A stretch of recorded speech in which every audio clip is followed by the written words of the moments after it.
சேவடிய தூக்கிக்கிட்டு சேவடிய தேடி வந்தோம் நெஞ்சுருகாரோகரா பாட்டெடுத்து பாடி வந்தோம் கார்த்திகை குமரன் தமிழ் வாழ்த்திடும் அழகன் தை மாசத்திலே பூசத்திலே எத்தனை காவடியோ எந்த வேலு வந்தாலும் கந்த வேலி முன்னாலே சரணம் சரணம் சொல்லணும் சரணம் சரணம்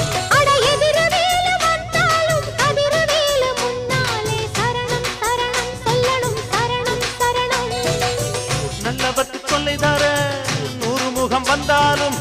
அல்லல்களை நீக்கிவிடும் ஆறுமுகம் என்னாலும்